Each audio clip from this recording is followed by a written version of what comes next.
10 محرم الحرام کے دن جب حضرت امام حسین علیہ السلام شہید ہو گئے اور ان کے سب ساتھی شہید ہوئے، اس کے بعد لٹے ہوئے قافلوں کو شام لے جایا گیا۔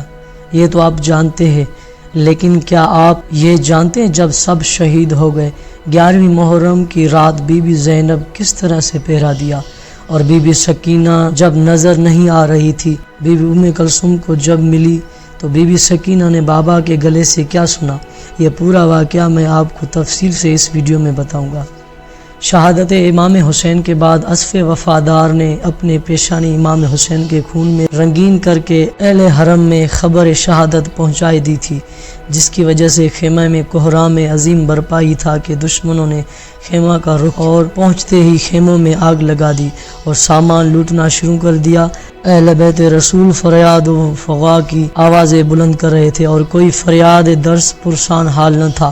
تمام بیویوں کے سروں سے چادریں چھین لی، فاطمہ بنت حسین کے پیروں سے کلی اتار لی اور حضرت زینب اور کلثوم کے کانوں سے گوشوارے کھینچ لیے، سید سجاد کے نیچے سے بستر کھینچ کر ان زمین پر ڈال دیا۔ ایک ایسا حشر برپا کر دیا جو نہ کسی کے ساتھ کبھی روا رکھا گیا تھا اور نہ اس سے قبر سننے میں آیا تھا۔ ان حالات کو دیکھ کر ایک عورت جو قبیلہ بکر ابن دائل سے تھی، ایک تلوار کا ٹکڑا لے کر ان مخالفوں پر حملہ آور ہوئی جو آل رسول کو لوٹ رہے تھے۔ بعض روایتوں میں سے ایک بچے کے کرتے میں آگ لگی ہوئی تھی اور وہ باہر کی طرف بھاگ رہا تھا۔ جیسے جیسے ہوا لگتی تھی آگ بھڑکتی جاتی تھی۔ یہ حال دیکھ کر ایک دشمن نے ترس کھایا اور بڑھ کر دامن سے آگ بجھا دی۔ نونہال نے جب اسے اپنے اوپر مہربان پایا تو پوچھنے لگا، اے شیخ، نجف کا راستہ کدھر ہے؟ اس نے کہا، اے فرزند، اس کم سنی میں نجف کا راستہ کیوں پوچھتے ہو؟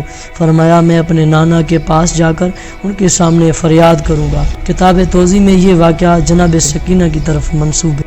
ظلم اور جور کی انتہا ہو رہی تھی۔ کسی بی بی کے پشت پر تازیانے لگائے جا رہے تھے، کسی کے رخسار پر تماچے لگ رہے تھے، کسی کے پیٹھ پر نیزے کی آنی چبھوئی جا رہی تھی۔ جب سب کچھ لوٹ جا چکا، خیمے جل چکے، شام آ گئی تو وہیں کے جلے بھنے گلے کے دانوں سے اس کے بعد حضرت زینب سلام اللہ علیہ نے جناب ام کلثوم سے فرمایا کہ بہن، اب رات ہو چکی ہے، تاریکی چھائی ہوئی ہے، تم سب عورتوں اور بچوں کو ایک جگہ جمع کریں، ان کی حفاظت میں رات میں پہرا دوں گی۔ حضرت کلثوم نے سب بیویوں اور بچوں اور بیٹیوں کو جمع کیا، لیکن انہیں جناب سکینہ نہ ملی۔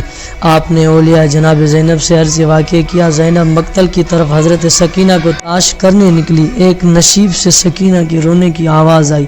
جا کر دیکھا سکینہ باپ کے سینے سے لپٹی ہوئی ہے اور گریا کر رہی ہے۔ جناب زینب نے انہیں خیمے میں لے آئی۔ جناب سکینہ کا بیان ہے کہ اس وقت بابا کے کٹے ہوئے گردن سے یہ آواز آ رہی تھی، اے میرے شیعوں، جب ٹھنڈا پانی پینا تو مجھے یاد کرنا، اور جب کسی غریب یا شہید کے واقعات سننا تو مجھ پر گریا کرنا۔ اے میرے دوستوں، سنو، میں رسول کا وہ مظلوم نواسہ ہوں جسے بلا جرم خطا دشمنوں نے قتل کر دیا، پھر قتل کے بعد اس کی لاش پر گھوڑے دوڑائی دیے۔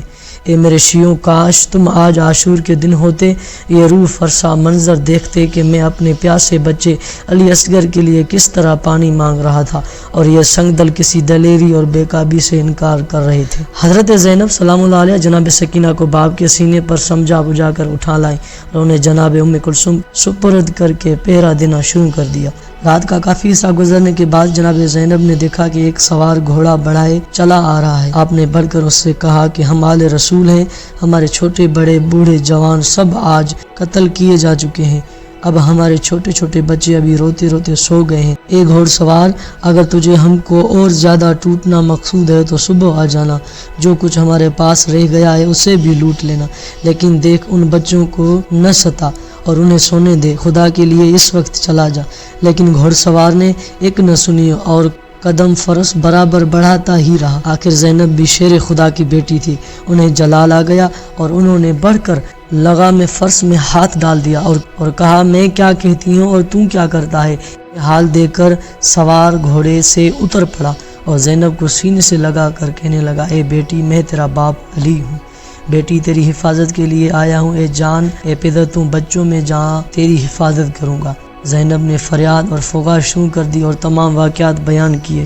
جب یہ حشر افری شب تمام ہوئی تو حکم عمر سعد سے لشکر نے آ کر آل رسول کو گھیر لیا اور بلا محلوں کو جاور کے ناکوں پر سوار ہونے کو کہا۔ چاروں نہ چار رسول زادیاں ناکوں پر سوار ہوئی۔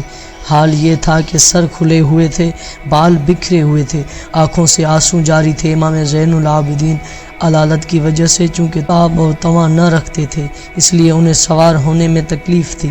شمرنے تازیانی سے اذیت پہنچاتے رہے اور فضا نے دوڑ کر امام کا سوار ہونے میں امدادی دی اور آپ نے ناکے پر سوار ہو گئے، لیکن طاقت نہ ہونے کی وجہ سے اس کے پشت پر سنبھلنا سخت دشوار تھا، اس لیے دشمن اسلام نے آپ کے پیروں کو ناکے پیٹ سے ملا کر باندھ دیا۔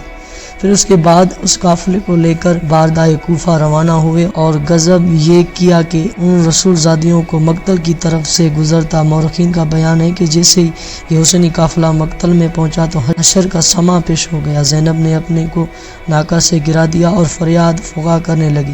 آپ نے کہا، اے محمد مصطفیٰ جن پر ملائکہ آسمان سے درود بھیجتے ہیں، دیکھیں یہ حسین خاک اور خون میں لوٹ ٹکڑے ٹکڑے ہو کر میدان میں پڑے ہیں، آپ کی بیٹیاں اور نواسیاں قیدی ہیں، آپ کی اولاد مقتول ہیں اور ہوا ان پر خاک اڑاتی رہی ہے۔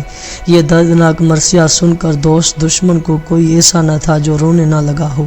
اس وقت ان لوگوں کو محسوس ہوا کہ وہ کس قدر شدید گناہ کے مرتکب ہوئے، لیکن اب کیا ہو سکتا تھا۔